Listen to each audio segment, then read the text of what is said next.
Entonces, ya inició la grabación. Entonces, los mecanismos siempre es importante tenerlos en cuenta. Reconocer las principales proteínas y fuerzas implicadas en el proceso de reabsorción y secreción tubular renal. También de esto suelen hacer algunas preguntas sobre las proteínas implicadas. ¿Qué proteínas son las que se encargan de transportar la glucosa? Las proteínas también, o sea, los aminoácidos, perdón, etcétera, en cada segmento del tubo. Entonces, en cada segmento de la nefrona, perdón. Entonces, eso también suele ser pregunta en los parciales. Y finalmente, identificar cómo se da el proceso de reabsorción y secreción tubular renal en cada segmento de la nefrona, que es como que el objetivo principal de esta sesión. Entonces, antes de comenzar a hablar de todos estos objetivos, de todos estos procesos, debo dejar claro primero a qué hace referencia los términos filtración, reabsorción, secreción y excreción en la nefrona. Entonces, la filtración hace referencia al paso de una sustancia desde el capilar glomerular hacia el interior de la cápsula de Bowman, es decir, desde el capilar glomerular hacia la cápsula de Bowman. Como se está señalando acá, el proceso 1.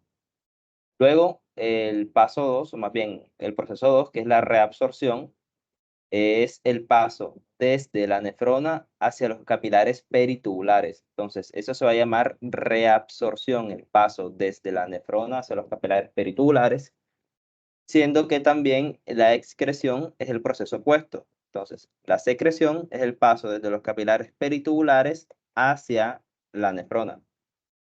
Y finalmente la excreción viene siendo digamos, el ultrafiltrado que se va a convertir finalmente en orina.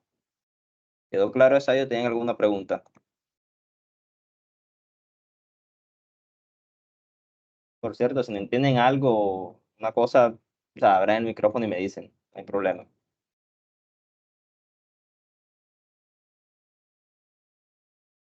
Ok, sigo. Bueno, pasemos acá a los primeros conceptos. Vamos a hablar sobre la reabsorción tubular. Entonces, aquí hay varios conceptos que es importante dejar claro. Primero, la filtración. Aquí más allá de aprenderse que, o sea, filtración es igual a tasa de filtración glomerular por concentración plasmática, lo que quiero que miren acá es que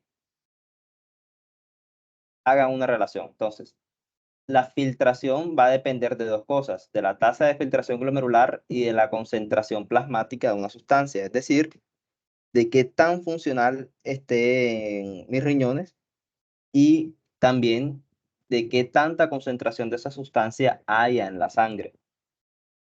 Por tal motivo, podríamos decir que la filtración de una sustancia es directamente proporcional a la capacidad que tengan nuestros riñones de filtrar y también es directamente proporcional a la concentración de esa sustancia específica en la sangre, en el plasma sanguíneo.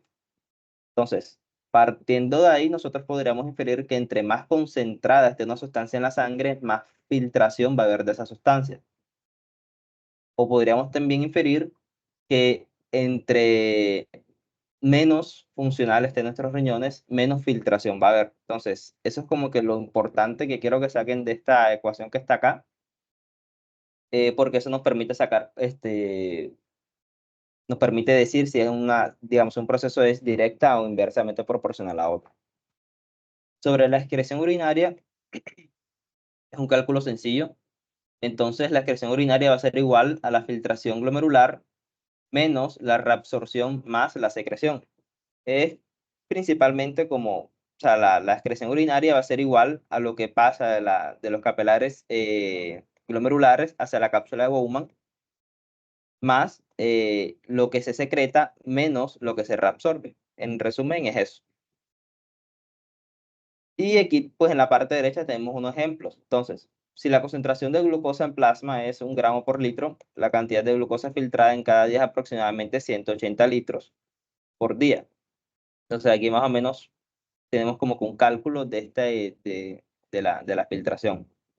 También tenemos que un pequeño cambio en la filtración glomerular o la reabsorción tubular puede potencialmente causar un cambio relativamente grande en la excreción urinaria.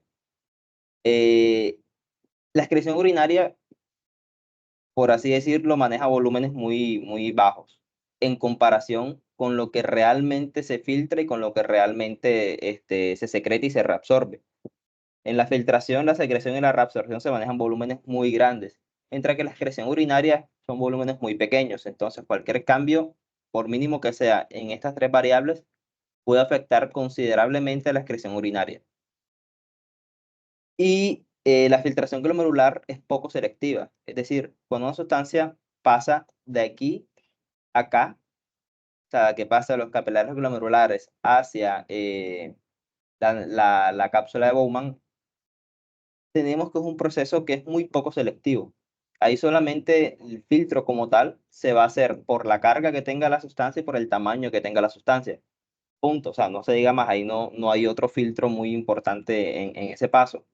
Por tal motivo son necesarios los procesos de reabsorción y de secreción tubular renal, porque estos procesos son lo que me van a dar la selectividad de qué sustancia quiero yo mantener o qué sustancia quiero yo sacar, dependiendo de la homeostasis corporal. Es por ello que existen estos procesos para poder regular mejor lo que el cuerpo saca y lo que el cuerpo quiere dejar. ¿Me di a entender con eso? ¿O tienen alguna pregunta?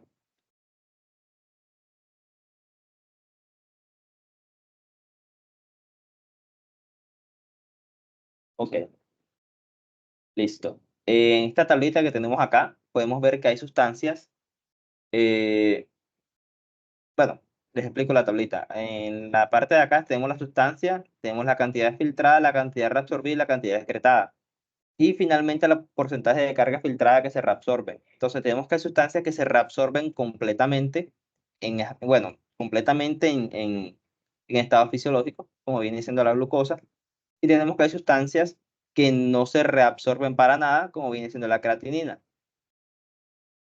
Entonces, ajá, eso es importante en este caso. La glucosa en condiciones fisiológicas debería reabsorberse completamente, pues porque el cuerpo lo menos que quiere es botar energía. La glucosa es sinónimo de energía, de ATP. Y la creatinina, al ser un producto de desecho, ella se va normalmente, en condiciones fisiológicas, a perdón, sí, a excretar completamente, o sea, no se va a reabsorber.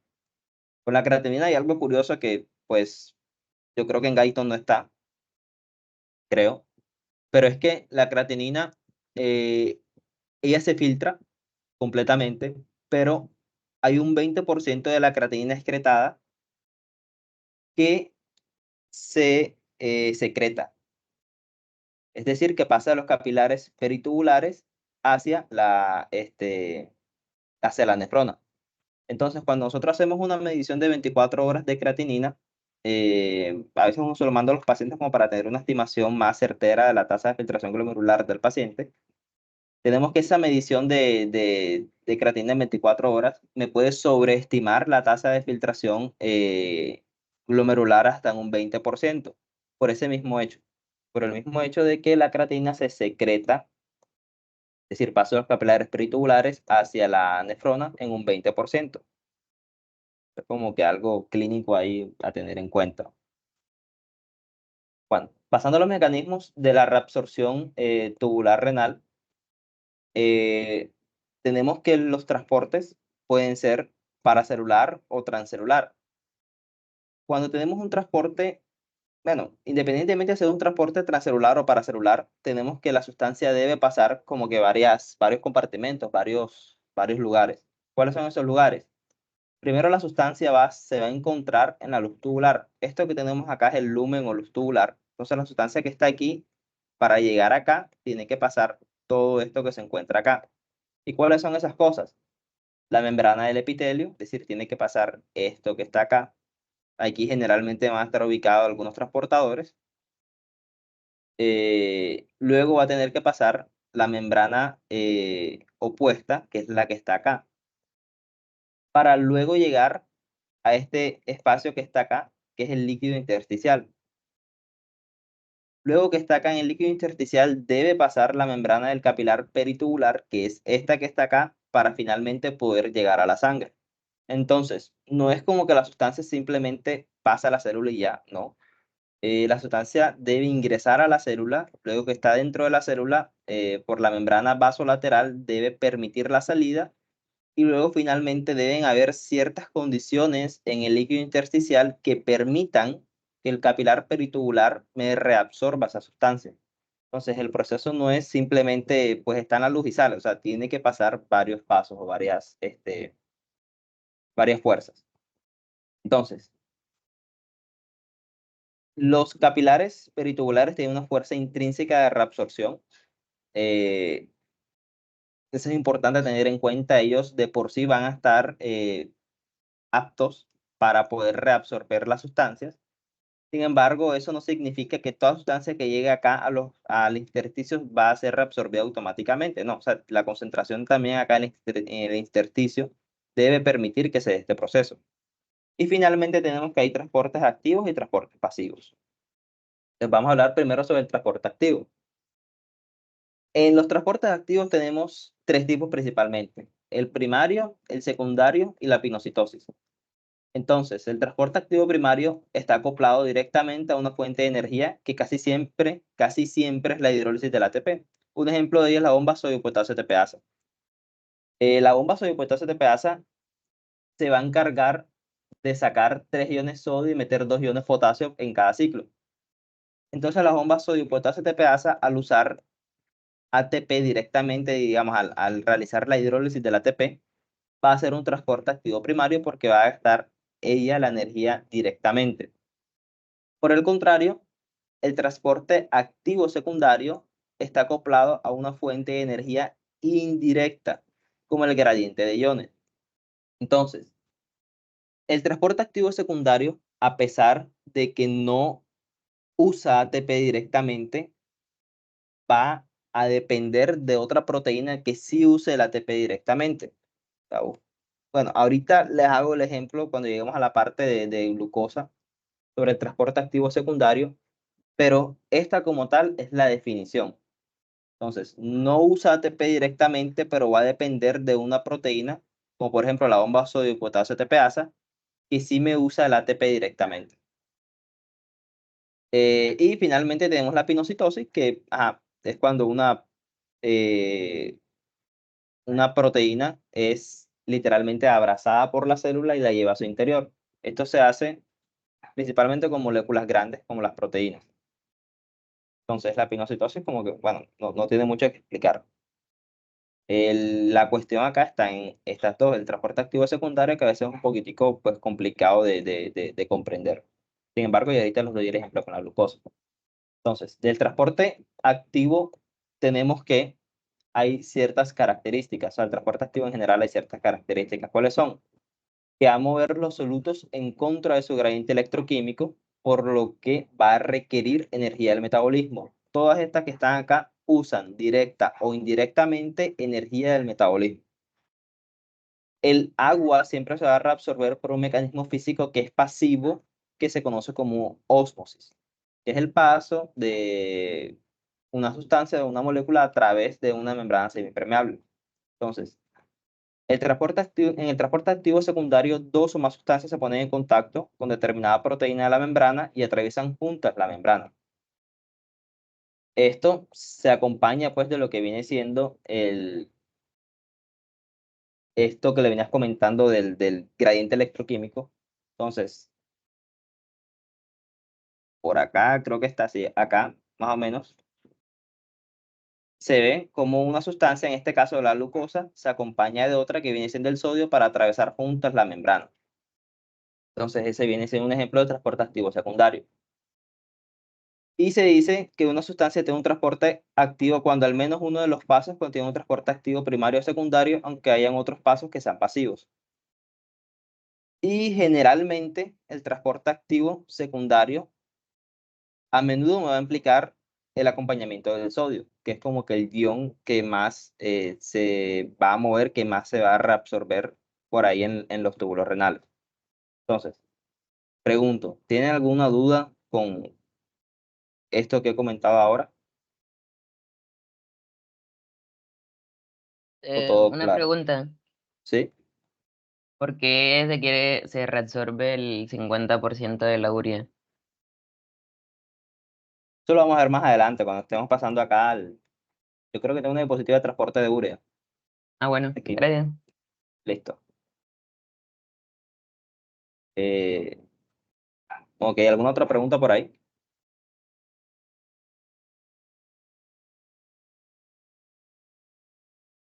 Ok, supongo que no. Pasemos a este concepto de transporte máximo, que es importante también. Entonces, el transporte máximo se refiere al límite de velocidad al que se puede transportar un soluto. Entonces, aquí tenemos que se alcanza cuando la cantidad de soluto entregado supera la cantidad de proteínas transportadoras y enzimas implicadas en el proceso de transporte. Lo digo con otras palabras.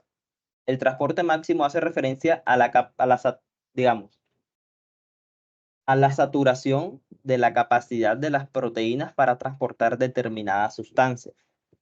Hay ciertas sustancias que van a tener un transporte máximo, como es el caso de la glucosa.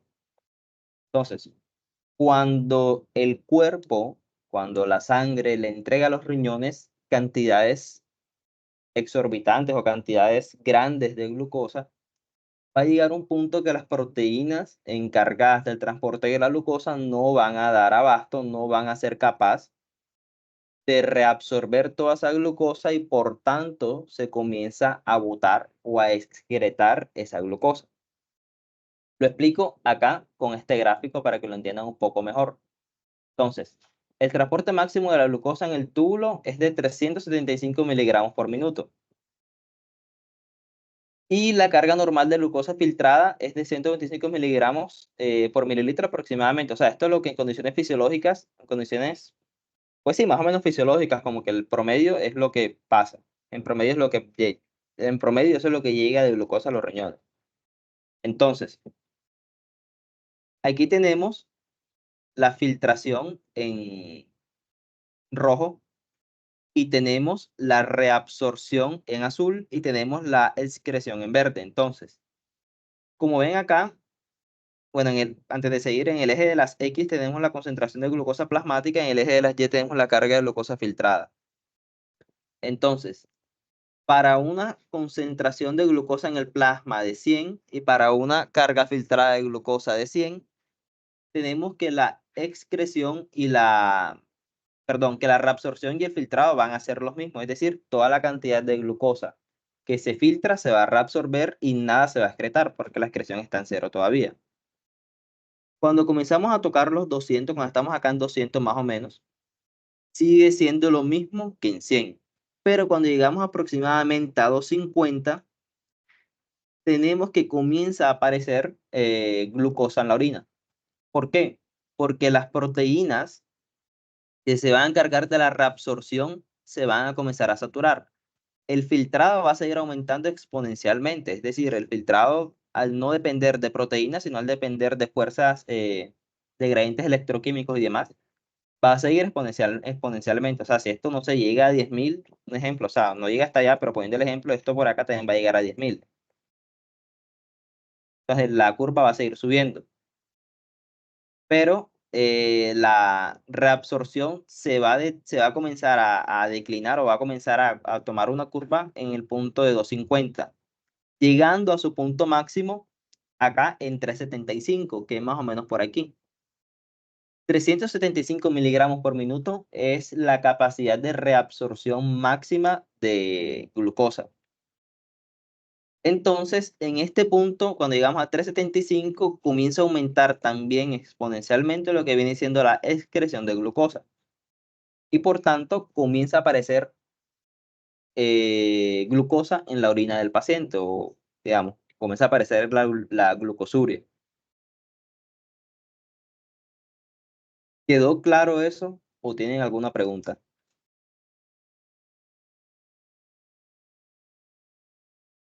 Sí, quedó claro. Ok.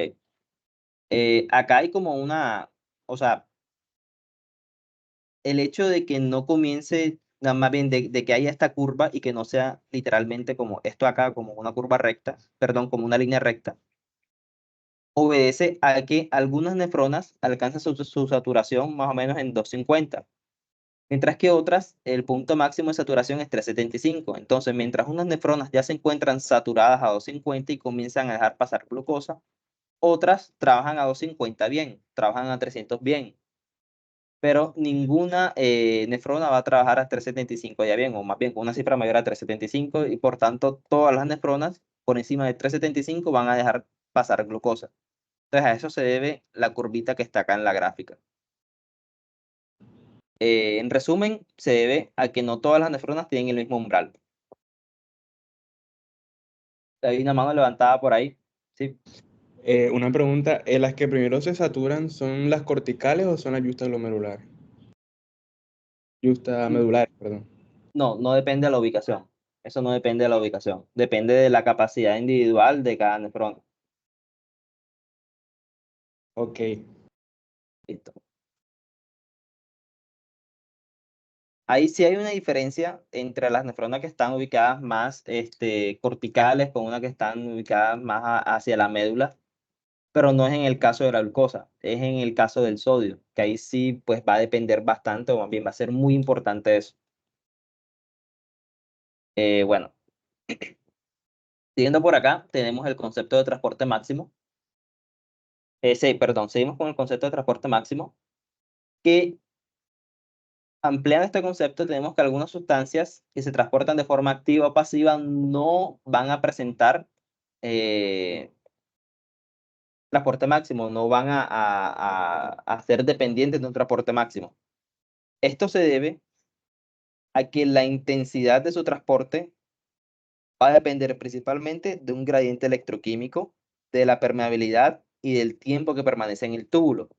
Es decir, no van a depender de la capacidad de las proteínas para transportarlas, sino que van a depender más bien de gradientes electroquímicos, la permeabilidad del túbulo y qué tanto tiempo permanece una sustancia en el túbulo.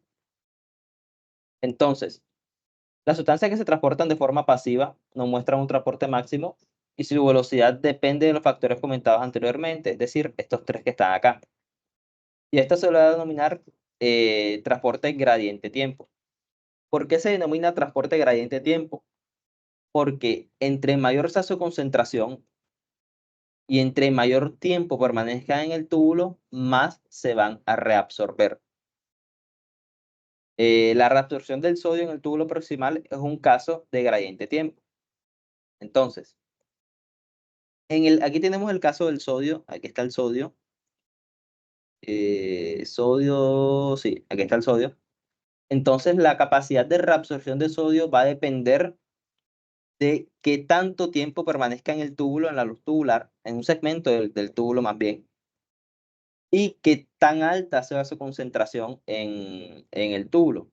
Entonces, por muy alta que sea la concentración acá, y por mucho tiempo que permanezcan el sodio acá, ella siempre va a tratar de reabsorberse, siempre va a tratar de buscar la homeostasis pues, con las células epiteliales. ¿Por qué? Porque su gradiente no va a depender de proteínas para transportarla, sino que va a depender de su concentración. Es decir, entre más alta sea su concentración, más pasa. A eso es a lo que hace referencia el término de transporte gradiente tiempo. El tiempo, naturalmente, influye bastante acá, porque entre más tiempo permanezca acá, como que más tiempo le da a la sustancia de pasar hacia el otro lado del túbulo. Por el contrario, si tenemos un flujo glomerular alto, es decir, está pasando bastante filtrado rápidamente, el sodio va a ser arrastrado mucho más rápido y no va a dar suficiente tiempo para que se dé este proceso. ¿Me voy a entender ahí?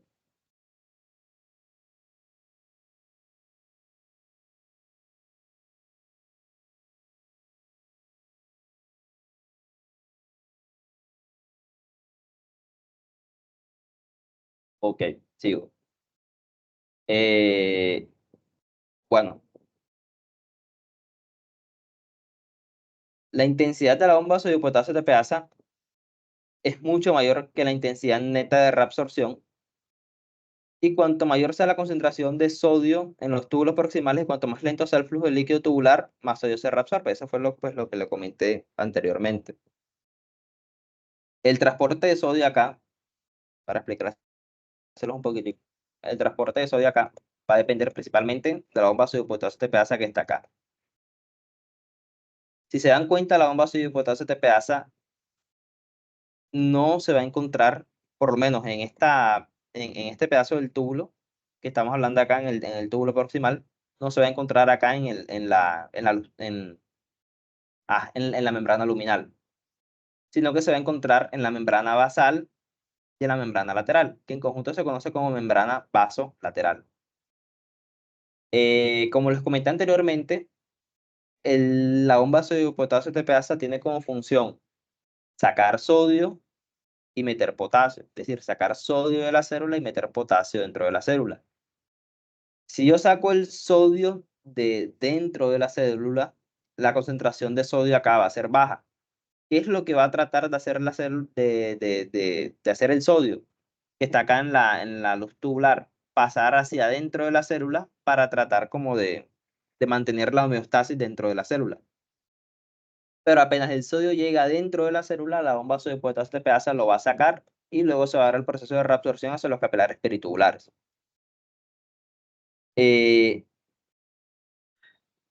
Eso, como les comenté, si bien, si bien depende,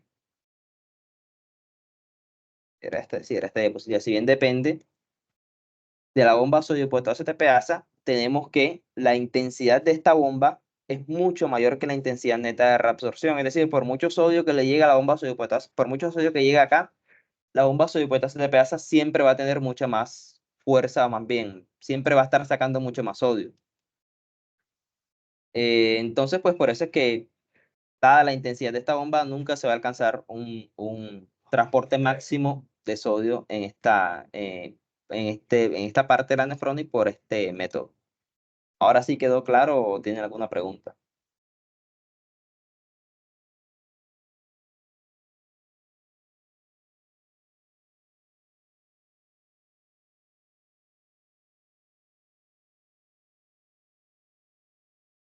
Pero también depende de la velocidad del flujo, ¿no?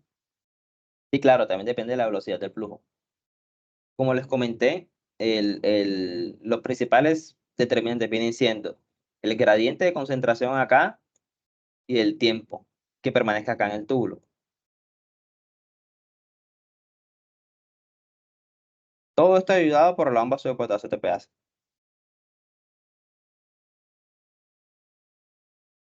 ¿Listo?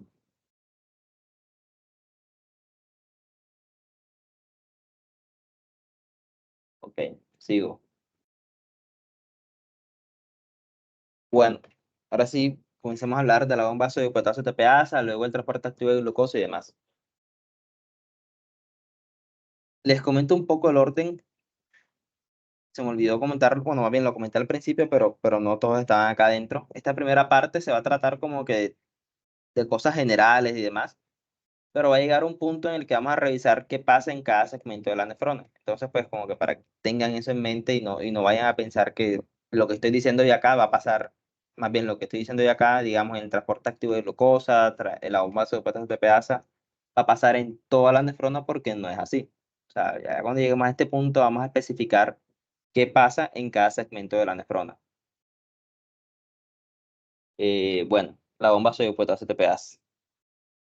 Eh, la bomba sodio-potasio en cada ciclo me va a sacar 3 sodio y me va a meter 2 potasio. Es decir, va a llevar hacia afuera 3 sodio y va a meter hacia adentro de la célula 2 iones potasio. Entonces se va a encontrar en la mayor parte del túbulo y generalmente se va a encontrar acá en la membrana vasolateral.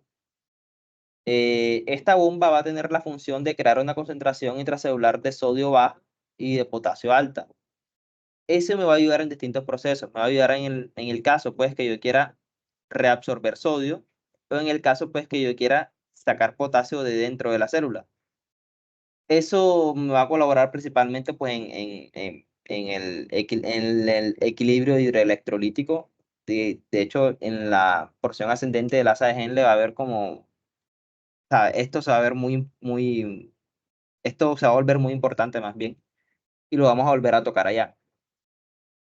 La bomba superpotasio TPasa se va a fundamentar en el gradiente de difusión y el potencial intracelular negativo que va a traer a los positivos. El hecho que yo esté sacando más positivos que negativos, que esté sacando más positivos, de lo que estoy metiendo, como en este caso, estoy sacando 3 sodios, que el sodio es positivo. Estoy sacando 3 positivos y solamente estoy dejando 2 positivos, me va a dejar un déficit de un positivo. Eso me va a crear dentro de la célula un gradiente negativo. Ese gradiente negativo, a su vez, me va a colaborar para atraer otros iones positivos. Sumado a esto, pues la cantidad de proteínas que se van a encontrar dentro de la célula va a ser alta y también las proteínas, pues si recordamos, tienen una carga negativa. Entonces, todo esto, es decir, la sodio-potasio TPasa y la cantidad de proteínas y bases nitrogenadas dentro de la célula me van a crear un potencial negativo dentro de la misma. Pero principalmente va a ser la bomba sodio-potasio TPasa la responsable de ese gradiente negativo. Digo, bueno, esto sí es importante acá. Presten la atención a esto. El transporte activo de glucosa. Entonces, la glucosa se va a transportar solamente, o más bien en condiciones fisiológicas, en el túbulo proximal, en los primeros segmentos del túbulo proximal.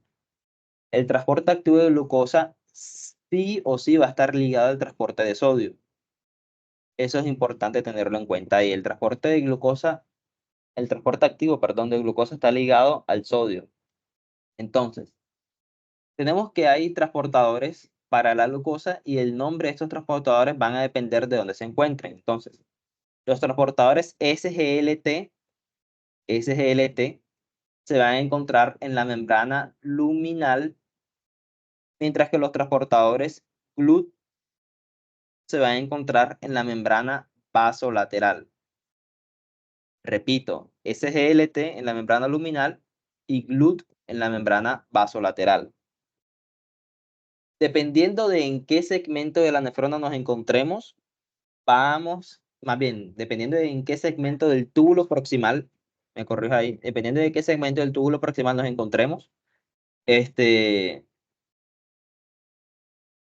va a recibir el nombre de ese transportador SGLT o ese transportador GLUT. Paso para acá. Voy a mostrarles esto acá antes de seguir. El túbulo proximal se va a dividir en 3 porciones, S1, S2 y S3. S1, S2 y S3. Siendo S1 la más cerca, S2 la intermedia y S3 la más lejana, por así decirlo. Entonces, volviendo acá, tenemos que el transportador SGLT2 va a reabsorber el 90% de la glucosa y se va a encontrar en la porción S1 del túbulo proximal. Es decir, el SGLT2 va a estar en la porción S1 del túbulo proximal, es decir, la más cercana a la cápsula Bowman, y va a reabsorber el 90% de la glucosa. Mientras que el SGLT1 va a transportar el 10% faltante, va a reabsorber el 10% faltante de la glucosa, se va a encontrar en la porción S2 y S3 del túbulo proximal. Una vez la glucosa está acá dentro de la célula, tienen que haber unos mecanismos que me permitan que la glucosa salga. ¿Cuáles son esos mecanismos? El mecanismo viene siendo el GLUT1 y el GLUT2. El GLUT2 va a ayudar a sacar desde la célula del intersticio de la glucosa en el segmento S1 y el GLUT1 va a ayudar a sacar desde la célula del intersticio de la glucosa en el segmento S3 y S2. Entonces, en resumen, los que son dos, o sea, SGLT2 y GLUT2 se va a encontrar en el segmento S1 y los que son SGLT1 se van a encontrar en S y S3. Los SGLT van a estar acoplados al sodio, es decir, a la vez que se reabsorbe glucosa, se va a reabsorber sodio. Este es un caso, es decir, los transportadores SGLT tanto 1 como 2 son un caso de transporte activo secundario. Ellos no van a depender directamente de una fuente de ATP. O sea, ellos no usan ATP directamente, pero el sodio, debido al gradiente electroquímico creado por la bomba sodio-potasio TPasa, va a querer ingresar a la célula. ¿Y qué hace la glucosa? La glucosa se aprovecha del potencial electroquímico que tiene el sodio para ingresar junto a ella. Este es un caso de transporte activo secundario. No se usa ATP directamente, pero el sodio, en el sodio se crea un gradiente electroquímico por la bomba sodio-potasio ATPasa que me permite, más bien, que me da lugar a que el sodio entre acompañado de la glucosa. También que la glucosa entra acompañada del sodio, porque la glucosa es la que se aprovecha del sodio para entrar del gradiente que tiene. ¿Quedó claro eso ahí o tienen alguna pregunta?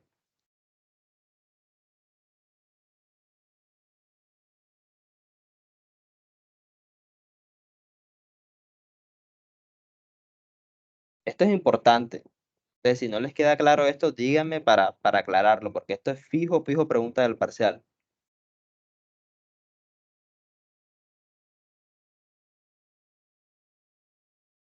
Bueno, sigo.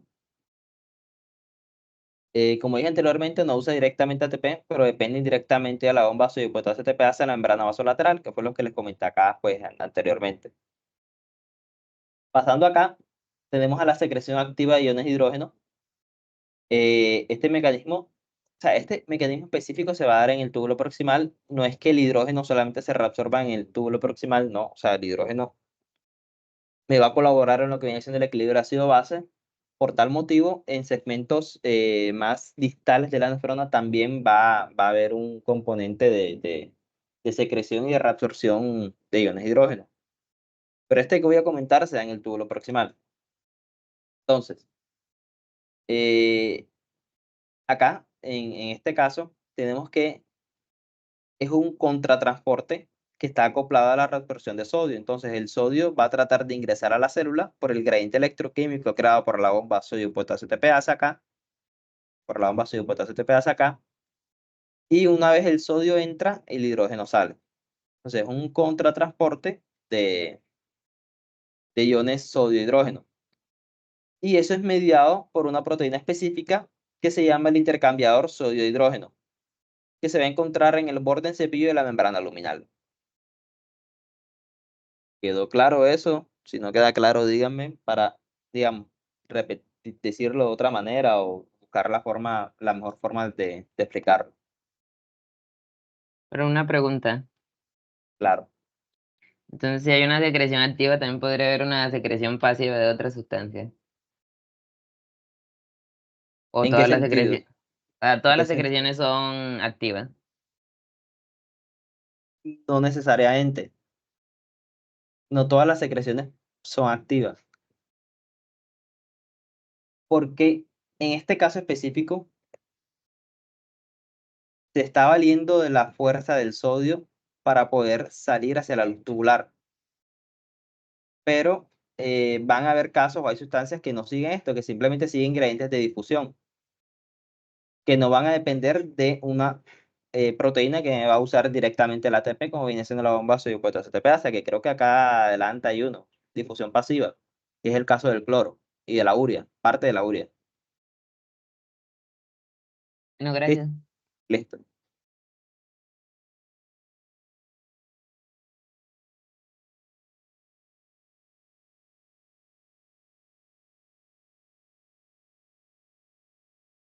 Bueno, cuando los solutos se transportan del túbulo al intersticio, sus concentraciones disminuyen en la luz tubular y aumentan en el intersticio, por lo que el agua va en la misma dirección de los solutos para diluirlos.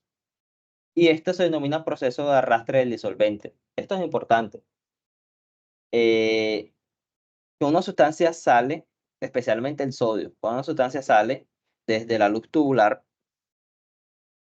y llega acá al intersticio, generalmente me arrastra agua. Y eso pasa mucho con el sodio. Entonces, cuando el sodio se reabsorbe, el sodio no viene solo, o sea, viene el sodio y por tanto el agua. Hay ósmosis del agua. Por tal motivo, tenemos que el túbulo proximal, que es en el punto en donde más sodio se reabsorbe, es muy permeable al agua. El túbulo proximal es muy permeable al agua. Entonces, en el túbulo proximal hay uniones estrechas, las cuales no son tan estrechas como su nombre indica, y me permite el paso de agua a través de esas uniones. Entonces, el túbulo proximal, en resumen, es un segmento que es muy permeable al agua. Es muy permeable al agua. Si una sustancia pasa desde la luz tubular hacia el intersticio, el agua se va con esa sustancia. Hay otros segmentos de la nefrona que no son permeables al agua y eso es importante cuando estemos viendo el asa de Henle. Este proceso de permeabilidad es muy importante cuando estamos viendo el asa de Henle. Lo que quiero que tengan en su cabeza en el momento es que el túbulo proximal es muy permeable al agua. Entonces, la permeabilidad de los iones a través de las uniones estrechas es baja, pero es poco significativa. Los cambios en la reabsorción de sodio influyen fuertemente en la reabsorción de agua y demás solutos, y eso es natural entenderlo, pues, porque el sodio va a ser el determinante principal de la reabsorción de hidrogeniones, perdón, de la secreción de hidrogeniones, de la reabsorción de aminoácidos y de glucosa. Entonces, por tal motivo, cambios en la reabsorción de sodio me van a influir fuertemente en la reabsorción de otros solutos y naturalmente del agua. A donde va el sodio va el agua. Entonces, desde la asa de Henle hasta el túbulo colector, las uniones estrechas se hacen menos permeables y la hormona antidiurética va a aumentar la permeabilidad en el túbulo distal y el túbulo colector, que eso lo vamos a ver más adelante. Bueno, pasemos al cloro. La reabsorción de cloro por difusión pasiva. Entonces, el cloro se va a reabsorber junto al sodio debido a su potencial eléctrico. Y el cloro se puede reabsorber también mediante un transporte activo secundario. Aquí tenemos la reabsorción de sodio. La reabsorción de sodio me va a hacer reabsorción de agua. Al yo reabsorber agua dentro de la luz tubular, la concentración de cloro y en general de todas las sustancias dentro de la luz tubular va a aumentar. ¿Por qué? Porque la relación de concentración va a depender de qué tanta agua o qué tanto disolvente tenga yo y qué tanta sustancia haya. Al cloro permanecer constante, es decir, no reabsorberse, pero al agua reabsorberse, es decir, al yo disminuir la cantidad de agua, pero mantener la concentración de cloro estable, va a haber un aumento en la concentración de cloro. Y eso va a hacer que pasivamente el cloro se vaya a reabsorber. También la reabsorción de sodio va a aumentar el potencial negativo dentro de la luz del túbulo y también va a colaborar a que se reabsorba el cloro de forma pasiva.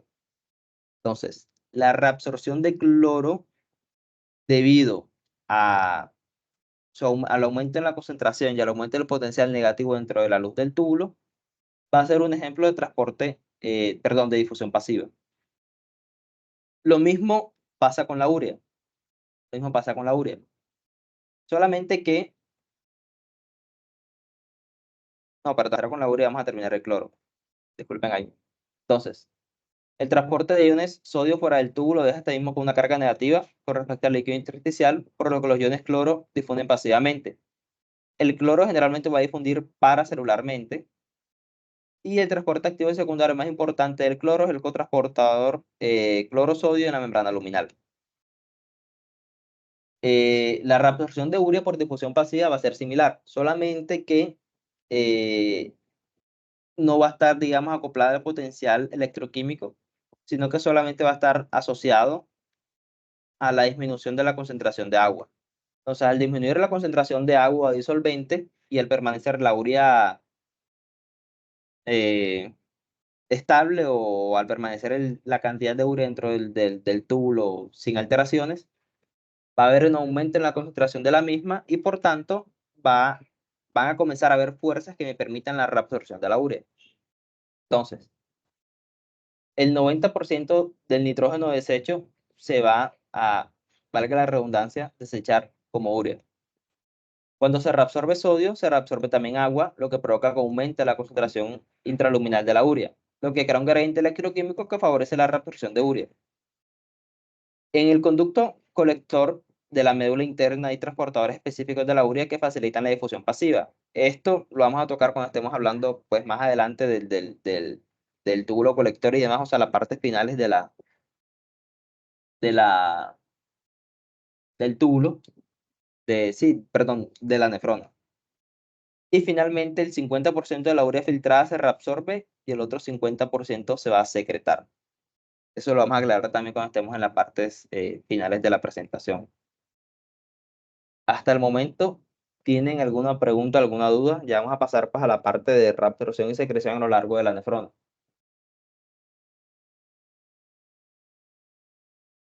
Eh, Yo tengo una pregunta. Sí. Que tenía entendido que en el túbulo proximal se expresaban unas acoaporinas tipo 1 y pues tengo la duda si eso es transporte activo o pasivo. El agua siempre va a pasar por ósmosis. O sea, el transporte del agua va a ser mediado por la ósmosis. No es un transporte activo, no es un transporte activo, la ósmosis es un transporte pasivo. O sea, más bien, no es ni transporte activo ni transporte pasivo, porque el nombre del transporte de agua se denomina ósmosis. O sea, ese es el nombre pues, del transporte de agua. Bueno, gracias. Listo. Bueno, ¿alguna otra pregunta por ahí?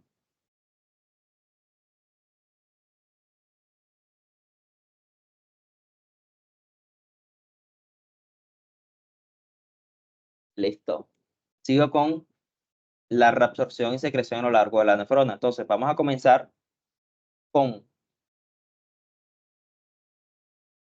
túbulo proximal, luego seguimos con asa de Henle, luego con túbulo distal, luego con la porción final del túbulo distal y del túbulo colector cortical, y finalmente con el conducto colector medular y un pequeño resumen de cómo varían la concentración de sustancias a lo largo de la nefrona. Entonces, comencemos con el túbulo proximal. Ok, túbulo proximal. Bueno, en el túbulo proximal, hacia grandes rasgos, se va a reabsorber el 65% de la carga filtrada de sodio y de agua. Y este segmento va a tener una elevada capacidad de reabsorción, tanto activa como pasiva. Esto era lo que veníamos comentando anteriormente. Entonces, estas células, dada la cantidad de sustancias que se van a encargar de reabsorber, van a tener un metabolismo muy alto. Histológicamente esto se ve. La característica histológica de estas células es que tienen un borde en cepillo muy marcado. Bueno, aquí dice, posee un borde en cepillo que aumenta la superficie de la membrana. Histológicamente eso se ve. Tienen un borde en cepillo muy marcado que cuando nosotros lo vemos pues en las placas histológicas se va a ver la luz del túbulo como un poquitico distorsionada, como un poquitico irregular. Eso se debe al borde en cepillo. La bomba sodio-potasio TPasa es el principal mecanismo de reabsorción de sodio, cloro y de agua. Y el sodio se va a reabsorber en la primera mitad del túbulo proximal mediante cotransporte con glucosa y aminoácidos. Y en la segunda mitad ya, como no hay casi glucosa y aminoácidos por resorber, perdón, en la segunda mitad del túbulo ya no hay casi glucosa ni aminoácidos por resorber. Recuerden que eh, en la porción S1 se va a reabsorber el 90% de la glucosa. Entonces ya en la porción C2 y S3 va a haber aproximadamente un 10%, por tal motivo no va a haber casi glucosa para reabsorber. Entonces, en la primera mitad se va a reabsorber principalmente con glucosa y aminoácidos. Y en la segunda mitad del túbulo proximal hay una concentración mayor de cloro, por lo que se favorece la difusión de este mismo a través de las uniones intercelulares y en menor cantidad a través de los canales cloruros específicos.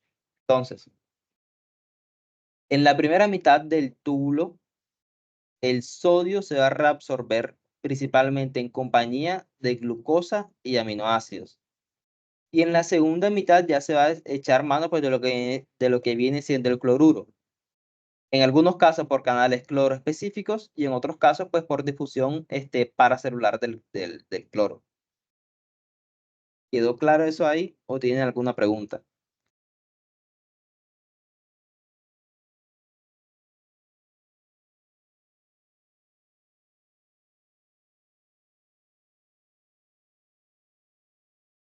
Aclaro. Ok, listo. Sigo. Tengan esto en cuenta. Primera mitad, glucosa y aminoácidos. Esto puede que se los pregunten. Primera mitad, glucosa y aminoácidos. Cotransporte. ¿Cuáles son esos cotransportadores? SGLT1, SGLT2. Y aquí los intercambiadores, los transportadores de sodio y de aminoácidos. Y la glucosa va a salir por la membrana vasolateral mediante el transportador GLUT. GLUT1 o GLUT2, dependiendo de donde nos encontremos. Es importante tener eso en cuenta. Bueno, aquí tenemos las concentraciones de solutos a lo largo del túbulo proximal. Y tenemos algo que es muy importante acá. Esto es muy importante. Yo les comenté que si bien el sodio se reabsorbía en un 65%, su concentración va a permanecer casi que constante. ¿A qué se debe esto? Si bien el sodio se reabsorbe casi un 65%, tenemos que el sodio al reabsorberse no va a ir solo. Entonces el sodio se reabsorbe y también se va a reabsorber agua. Recordemos que la concentración de una sustancia va a depender de la cantidad de la misma, cantidad de la sustancia, y también va a depender de la concentración de agua o la cantidad de agua, más bien, cantidad de agua. Entonces, si yo disminuyo la cantidad, digamos, si yo saco, digamos que aquí tengo 100 y aquí tengo 100. Si yo saco 50, también sería así. Si yo saco 50 de sodio, a la vez estoy sacando 50 de agua. Por tal motivo, la concentración seguiría siendo la misma. ¿Me di a entender con eso? O sea, puse el ejemplo de 100 y de 50, pero como tal son otros números. El punto o a lo que yo quiero ir es que como este segmento es muy permeable al agua, la cantidad de sodio que se reabsorbe va a ser casi que similar a la cantidad de agua que se reabsorbe. Por tal motivo, la concentración de sodio dentro del túbulo sigue siendo la misma. ¿Me di a entender?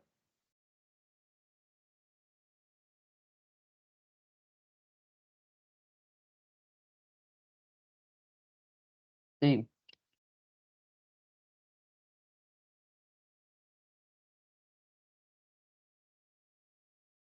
Oscar está escribiendo algo.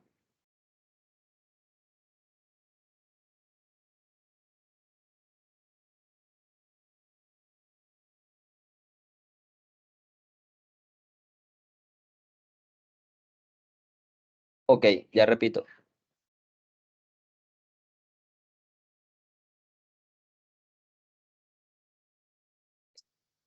Bueno, en la diapositiva anterior ya había dicho que en el túbulo proximal se reabsorbe el 65% de la carga filtrada, es decir, lo que pasa de aquí a aquí de sodio. Pero también hay que tener en cuenta que el túbulo proximal es un segmento que es muy permeable al agua. Entonces, si yo entré con 1000 unidades de sodio, por poner un ejemplo, también entré con 1000 unidades de agua, por poner un ejemplo. Entonces, si yo reabsorbo digamos, 500 unidades de sodio, voy a quedar con 500 unidades de sodio dentro del túbulo. Pero ¿qué pasa?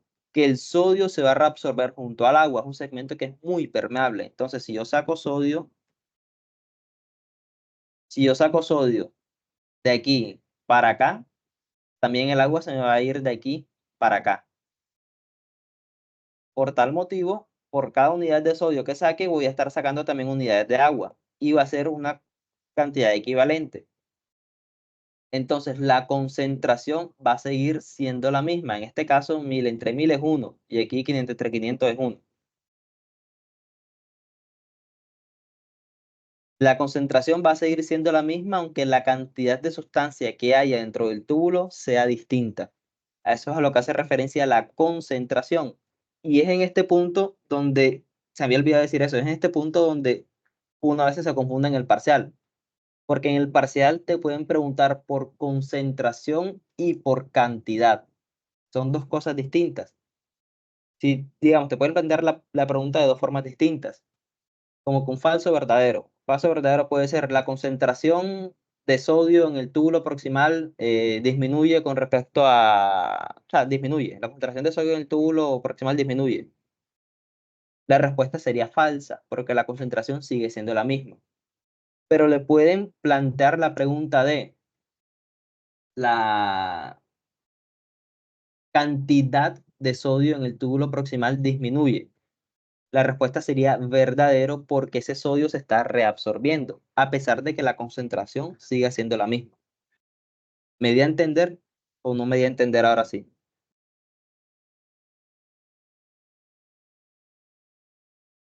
Listo. Esos detallitos son los que ustedes tienen que prestar la atención en el examen, porque esos detallitos son los que, o sea, son cascaritas. Son cascaritas que hay que tener claras. Una cosa es la concentración y otra cosa es la cantidad de una sustancia. Y lo que más suelen preguntar es el sodio, o sea, el sodio es el ion más importante. Bueno, acá en fisiología renal.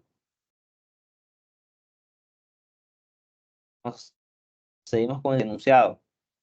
Esto es como que una explicación de lo que ya había dicho ya. La concentración del sodio permanece constante debido a que este es un segmento muy permeable al agua.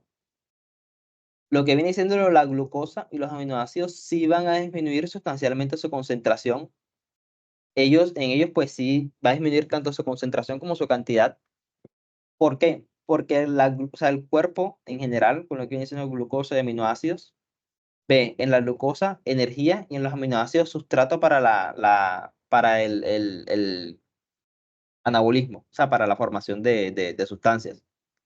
Entonces, el cuerpo, o más bien el túbulo proximal, siempre va a tratar de reabsorber toda la cantidad de glucosa posible y toda la cantidad de aminoácidos posibles. Entonces, la glucosa y los aminoácidos sí van a disminuir tanto su concentración como su cantidad en el túbulo proximal. La creatinina, al no reabsorberse, va a aumentar su concentración. Como les dije, el agua va a disminuir por acción del sodio, pero la creatinina no se va a sacar del túbulo. Por tal motivo, la creatinina va a aumentar su concentración. Por ahí vi una mano levantada. Sí, una pregunta, ¿por qué la concentración de bicarbonato disminuye en el túbulo proximal? ¿Se reabsorbe también? Sí, habrá una leve reabsorción, pero en este punto no, o sea, este no es el punto más determinante para el bicarbonato. El punto más determinante para el bicarbonato viene siendo acá en esto de las células principales intercaladas del túbulo distal y del túbulo colector cortical, que es como que el punto más importante para la regulación de la homeostasis, del equilibrio ácido-base. Listo. Esto. Eh, bueno, en resumen, la concentración total de sustancias en esta parte de la nefrona va a permanecer constante, pero sí hay como que ciertas singularidades con el caso de la glucosa, los aminoácidos, bicarbonato, la creatinina, la urea y el cloro. Que estas fueron las más importantes y esta es la que pone Guyton acá. Bueno, paso para acá. Y bueno, tenemos a la secreción de ácidos y bases orgánicas en el túbulo proximal. Aquí tenemos que en el túbulo proximal se van a secretar las sales biliares, el oxalato, el urato y algunas catecolaminas. También se van a secretar las penicilinas y los salicilatos rápidamente. Y también se va a secretar el PAH o ácido paraminoipúrico. Entonces, en general, pueden que se lo pregunten en el examen, tal vez no. O sea, puede ser una pregunta de examen. Yo creo que a mí me la preguntaron, si mal no estoy, que le pueden preguntar como que, o sea, ¿en qué segmento de la nefrona se van a secretar las penicilinas? ¿O en qué segmento de la nefrona se van a secretar los salicilatos? O le pueden poner cualquier ejemplo de esto que está acá. Entonces, es bueno que lo tengan en cuenta, igual no es difícil memorizarlo, o sea, como que las bases orgánicas, los antibióticos como las penicilinas, los salicilatos, o sea, como que sustancias, ajá, específicas se van a secretar en el túbulo proximal o se van a desechar en el túbulo proximal, por así decirlo. Los productos de desecho se filtran y secretan con avidez, pero no se van a reabsorber, por lo que se secretan rápidamente en la orina. Y el PA o ácido paraminipúrico se usa para calcular el flujo plasmático renal debido a su rápida secreción. Esto es bueno que lo tengan en cuenta, puede que se los pregunten. Entonces, ajá, ahí igual yo le paso la diapositiva después para que revisen esto luego. Bueno, ¿alguna pregunta hasta el momento? ¿O puedo pasar al asa de Henle?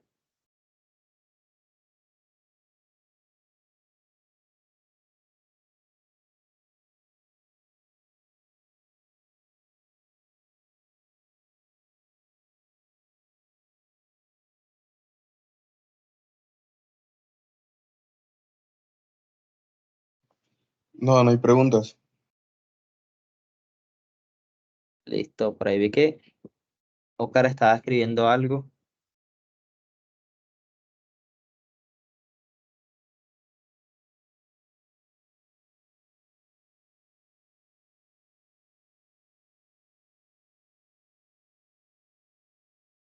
O sea, era yo, pero ya no, ya Ah, no. ok.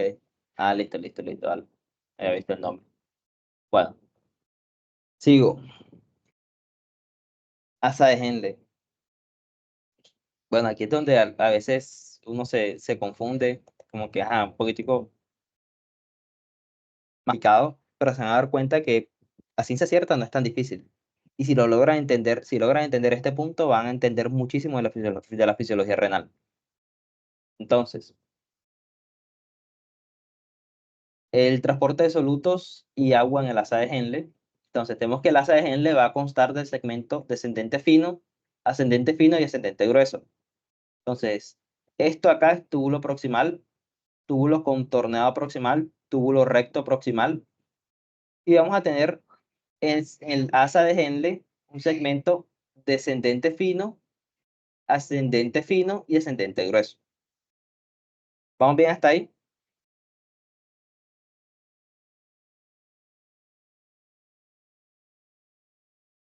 Ok, supongo que sí. Sí, todo claro. Entonces,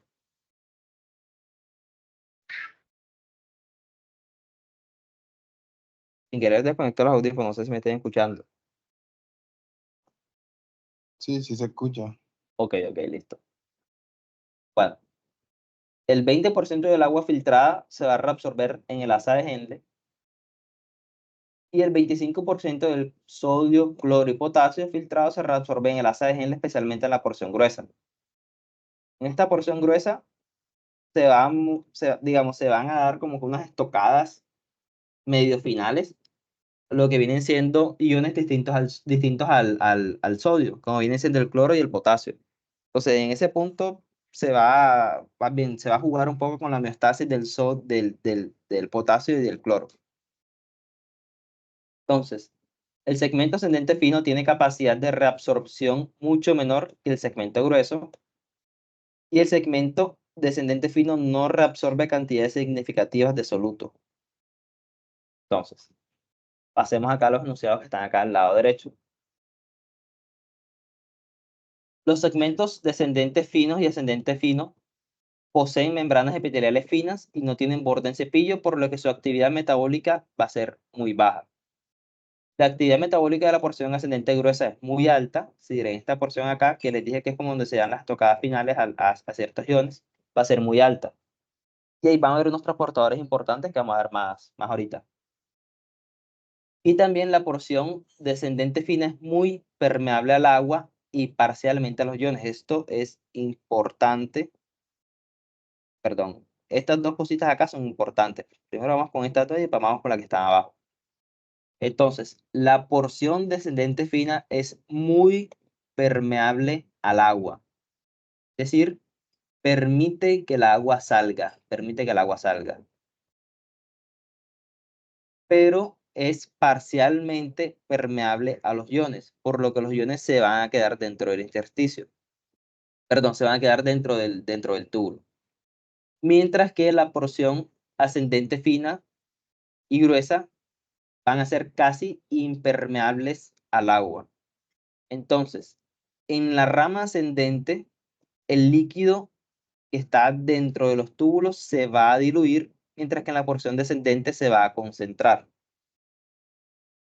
Hay reabsorción, perdón, activa de sodio, cloro y potasio en el segmento grueso de la asa de gente, que vamos a, ya es ahorita, pues que pasemos esta parte de acá, digo cuáles son los transportadores.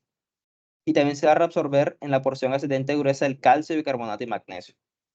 Explicamos esto acá, que es el mecanismo contracorriente. Entonces,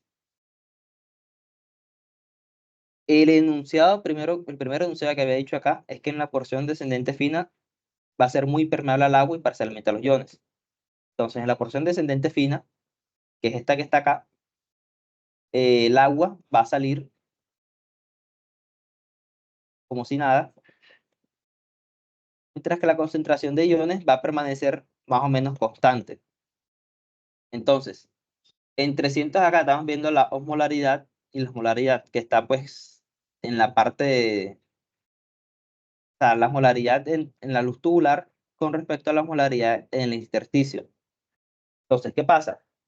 En la porción descendente fina, el agua va a tratar de ir saliendo, es decir, la concentración de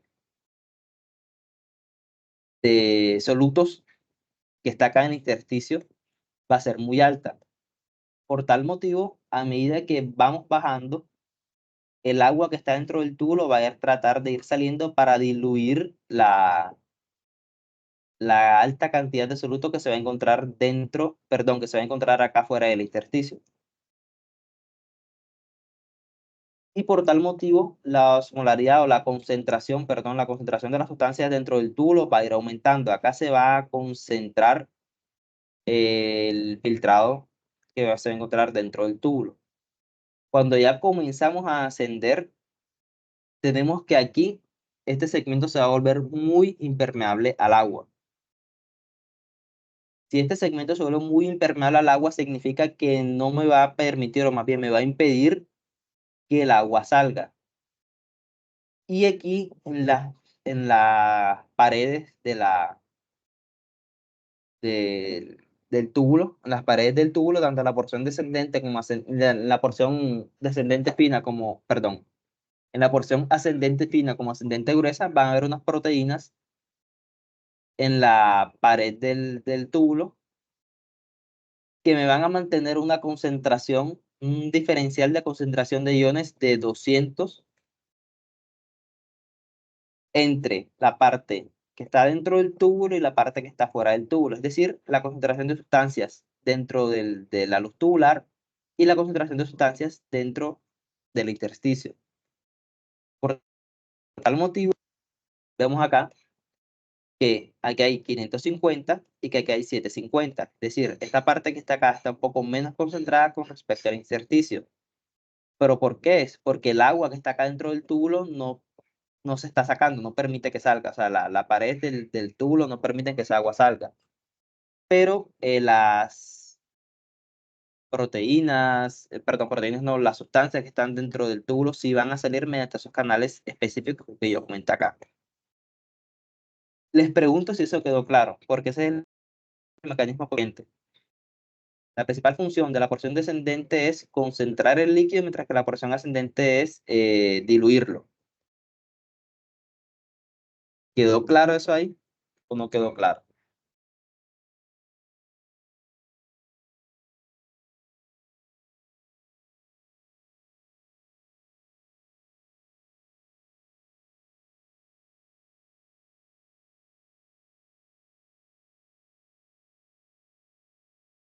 ¿Alguien más tiene alguna pregunta o vamos bien hasta ahí?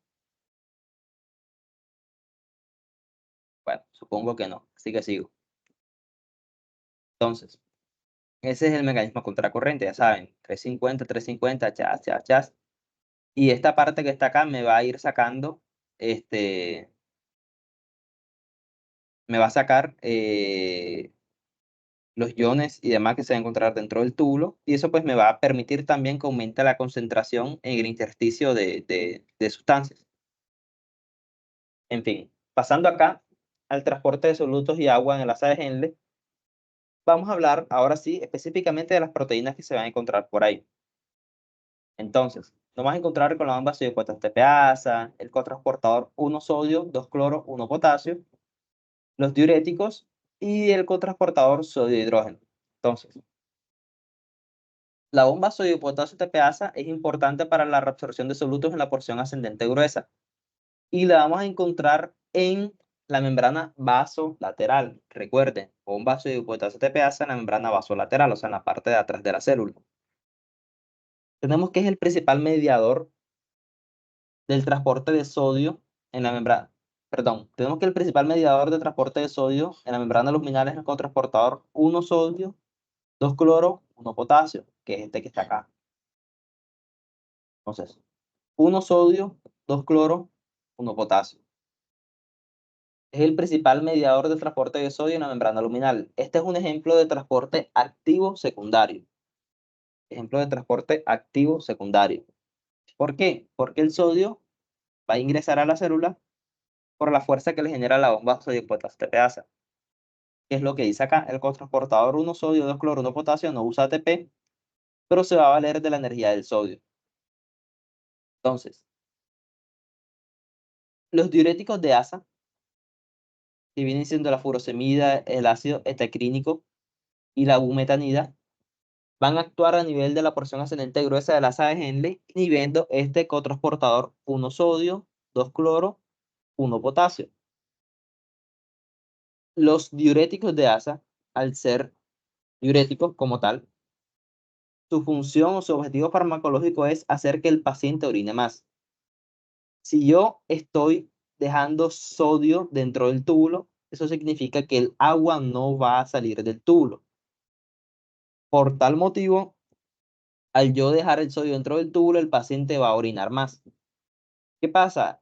Ese es como que el objetivo farmacológico. O sea, ese es el objetivo farmacológico de los diuréticos. Pero el cotransportador 1 sodio, 2 cloro, 1 potasio no solamente me va a transportar sodio, también se va a encargar de la reabsorción de cloro y de la reabsorción de potasio. Entonces, algunos de los efectos adversos de esos, más bien de ese, ¿cómo es que es? De ese diurético viene siendo la hipocloremia y la hipopotasemia, porque no se está reabsorbiendo el cloro como tal, ni el potasio. ¿Quedó claro eso ahí? ¿O tienen alguna pregunta? Sí, claro, pero yo tengo una duda. O sea, si al utilizar un diurético de asa, vamos a disminuir la concentración de cloro y también de sodio que va a pasar. eh, No, perdón, no. Ya me aclaré. Listo. Una pregunta. Sí, claro. Entonces la reabsorción de magnesio y de calcio también se vería afectada si le damos un diurético de asa. En menor medida, se afectan en menor medida, porque no van a ser principalmente dependientes pues, del cotransportador 1 sodio, 2 cloro, 1 potasio. En sí se va a afectar, pero en menor medida. Lo que principalmente se va a afectar es el potasio y el cloro. ¿Listo? Sí, gracias. Listo. El cotransportador sodio-hidrógeno no va a usar ATP, es este que está acá. Y el magnesio, calcio, sodio y potasio se mueven también paracelularmente, ya que la luz tubular es positiva con respecto al intersticio debido a la retrodifusión de iones potasio. Entonces, el potasio cuando se mete acá a la célula, como la concentración de potasio dentro de la célula es muy alta, el potasio va a tratar de salir ya sea hacia el intersticio o hacia la luz tubular. Esa salida hacia la luz tubular va a crear una retrodifusión que me va a crear una luz tubular positiva. Entonces, otros iones positivos como el magnesio y el calcio van a tratar de irse paracelularmente huyéndole a esa alta carga positiva que está acá. Recuerden que positivo con positivo se repelen. Entonces, paracelularmente van a tratar pues de huir de ese ambiente muy positivo. Yo creo que eso en parte responde a la pregunta que me acabas de hacer. Sí. Ok. ¿Alguna otra pregunta por ahí?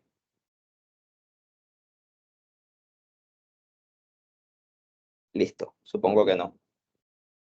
Importante de esto, tengan en cuenta el mecanismo contracorriente, tengan en cuenta esto de la bomba 1 sodio, 2 cloro, 1 potasio. ¿Cuál es la función? Esto de los diuréticos, apréndanselo. En básicas, yo sé que dan muchas cosas, o que a uno le dan muchas cosas en básicas, pero el norte que uno siempre tiene que mantener es buscar la aplicación clínica de esas cosas. En los parciales hay preguntas que son corchadoras, o sea, ¿para qué decir que no? Si hay preguntas que son corchadoras, pero muchas preguntas tienen un trasfondo clínico, o más bien tratan como que de aterrizar en lo que clínicamente es importante para el paciente, o en lo que más bien objetivamente yo puedo aplicar en un paciente. Por tal motivo, cositas así clínicas o aspectos clínicos como esto de los diuréticos, o como esto que yo les comenté por acá del de las penicilinas, salicilatos, etcétera, como que cositas así, apréndanselas, que son cositas clínicas importantes, que se las pueden preguntar. Y bueno, eso. Principal transportador acá, el transportador 1 sodio, 2 cloro, 1 potasio. También como que apréndanse esas cositas importantes. La retrodifusión de iones potasio también es importante, y también esto que está acá del magnesio y del calcio. Esto, todo eso como que organícenlo mentalmente para cuando llegue el momento del examen, como que, ajá, cuando les pregunten cuando les tienen una pregunta así, no estén tan perdidos en ese aspecto. Bueno, sigo.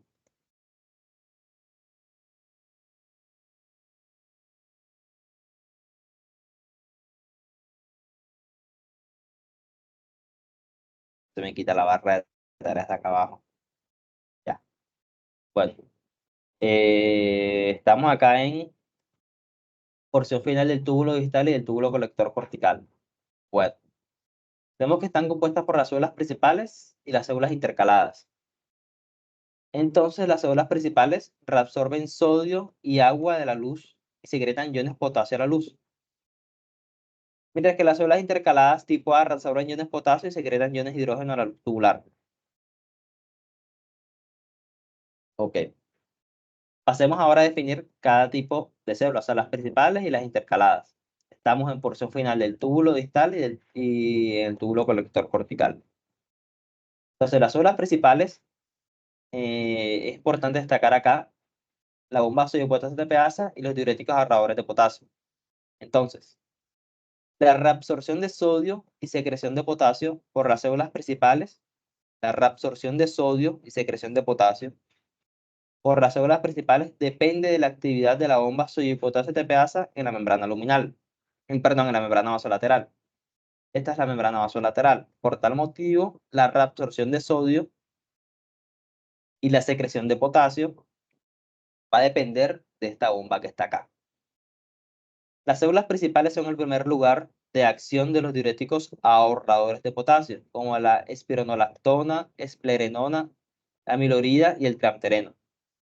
Entonces, la espironolactona y la esplerenona son antagonistas del receptor de los mineralocorticoides y me van a competir por el receptor con la aldosterona, por lo que van a inhibir el efecto de la aldosterona. Eso se relaciona pues con sistemas renina, angiotensina, aldosterona, etc. Entonces, la amilorida y el triptereno son bloqueadores de los canales de sodio que están acá. Entonces, van a impedir que el sodio que está acá en la luz tubular pase, o más bien se reabsorba, e indirectamente me van a bloquear también la secreción de potasio. Por tal motivo, se llaman diuréticos ahorradores de potasio. Entonces el sodio sale y el potasio también, perdón, y el potasio no va a salir. Me confundí ahí, el potasio no va a salir. El potasio se va a quedar acá adentro. Por eso se llaman diuréticos ahorradores de potasio.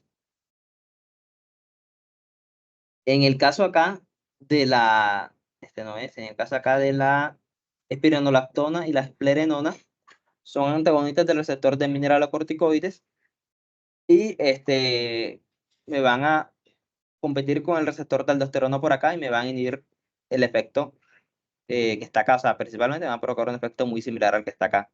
Que se saque sodio, pero que no se saque tanto potasio. Ese es como que el principal efecto de estos dos grupos farmacológicos. Son, digamos, se agrupan dentro de un mismo grupo que son diuréticos ahorradores de potasio, porque el efecto final va a ser el mismo. Se va a sacar sodio, pero el potasio no se va a sacar. O sea, son diuréticos ahorradores de potasio.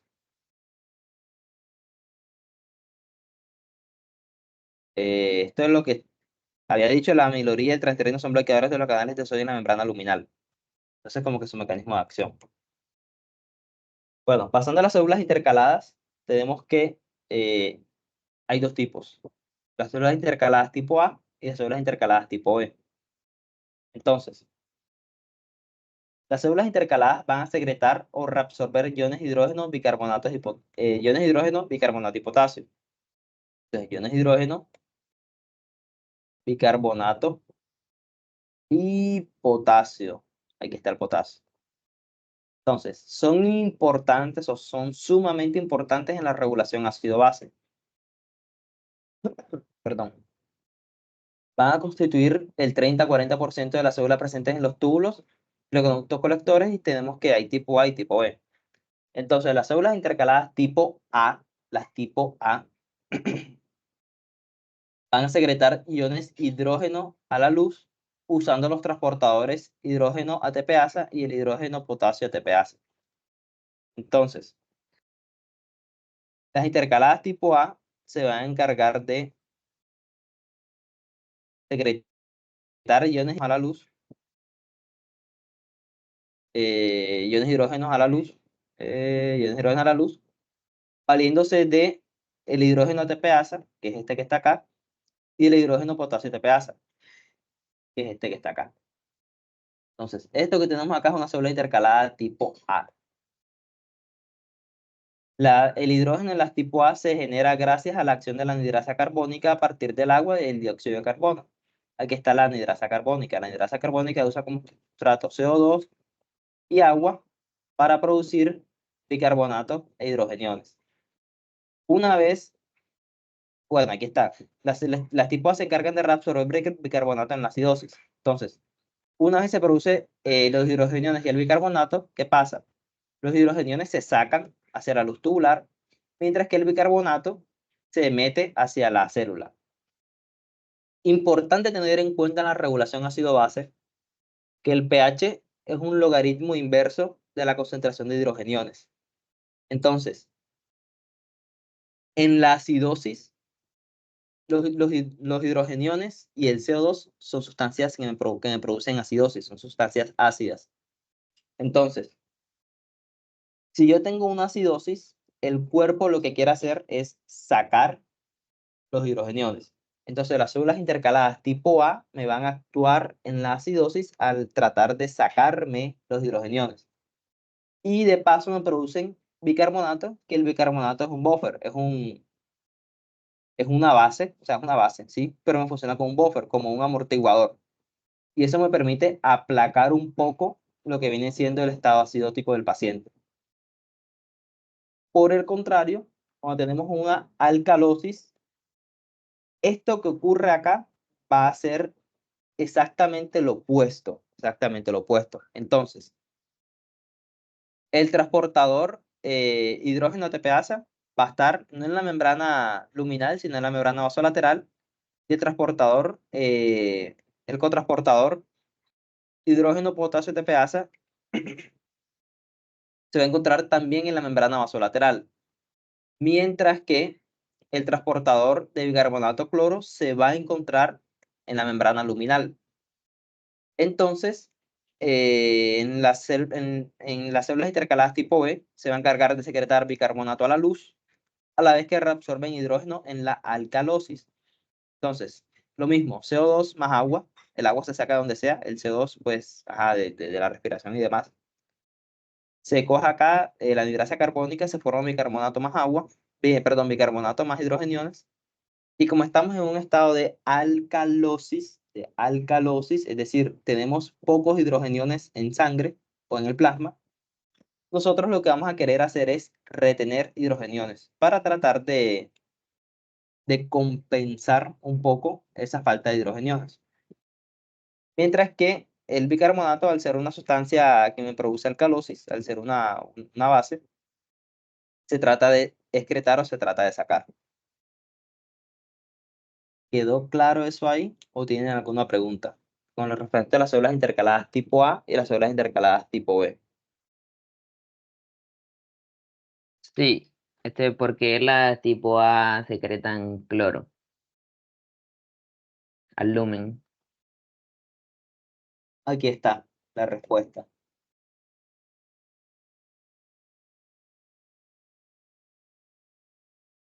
Cotransportador bicarbonato cloro. Entonces, al el cloro entrar acá, aumenta la concentración dentro de la célula de cloro y lo único que tiene que hacer la célula en su membrana luminal es sacar cloro. ¿Listo? Sí, gracias.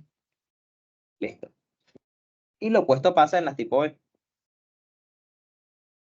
opuesto pasa en las tipo B. ¿Alguna otra pregunta?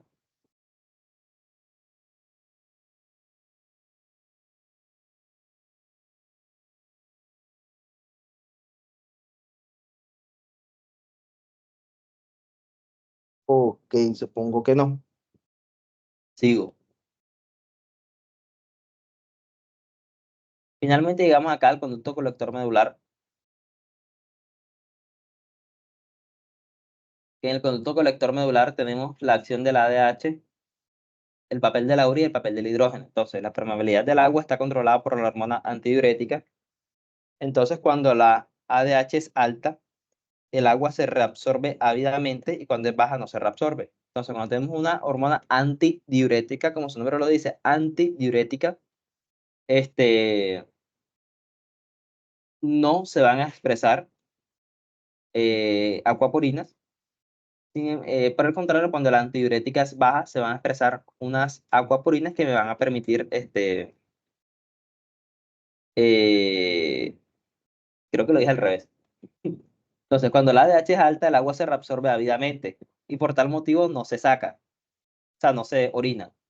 Mientras que, sí, lo había dicho bien, mientras que cuando la ADH es baja, se van a expresar unas acuaporinas que me van a permitir orinar, que me van a permitir pues, que el paciente se hace el proceso de micción, haya más orina en el paciente. De hecho, o sea, como que algo clínico y la vaina, hay diuréticos. O sea, los diuréticos, pues que comentamos anteriormente, los diuréticos de ácido y los diuréticos ahorradores de potasio tienen los efectos adversos de afectar el equilibrio hidroelectrolítico del paciente. Hoy día se están investigando otros diuréticos que actúen a nivel acá del ADH, a nivel de las acuaporinas. Esto para impedir un poco, para solventar un poco este hecho de los desequilibrios hidroelectrolíticos. Entonces, ese viene siendo como el futuro, el norte de los diuréticos. Actuar sobre las acuaporinas, tener un mecanismo similar a la ADH. Entonces, el conducto colector medular es permeable a la urea y existen transportadores especiales para la urea. Y el conducto colector medular es capaz de secretar iones de hidrógeno en contra de un gran gradiente de concentración.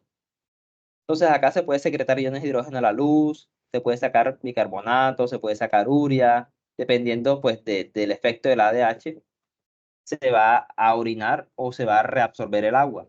Entonces, ya eso pues serían como que pues dependiendo de la hemostasis del paciente. ¿Qué es importante acá? Saber que el ADH actúa acá y que va a actuar sobre las acuaporinas. Eh, es como lo más importante acá, como lo más importante.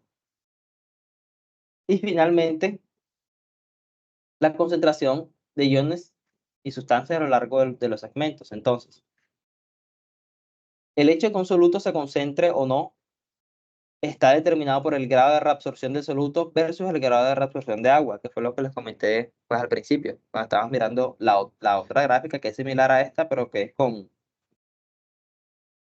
con sodio.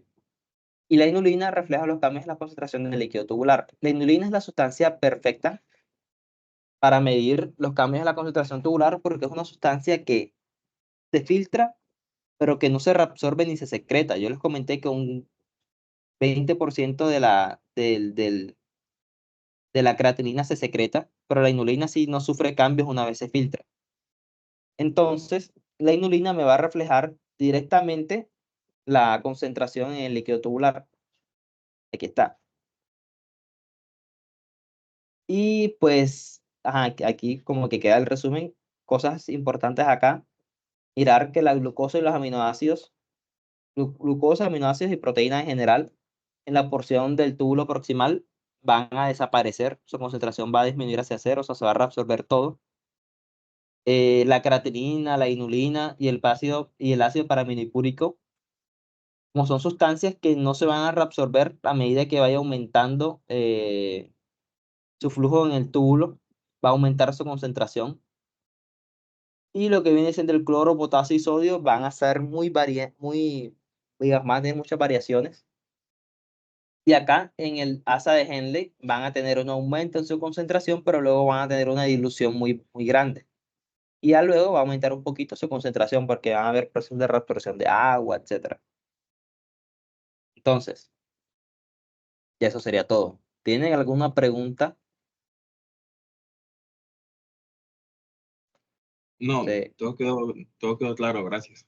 Ok, listo. Entonces voy a descargar la grabación, la voy a subir ahí al Brightspace, entonces estén pendientes y ajá, pásenme esos códigos ahí para anotarlos.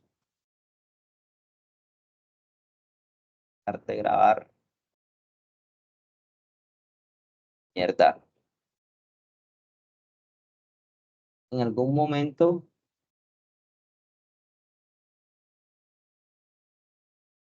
Ah, ok, pensé que no estaba grabando.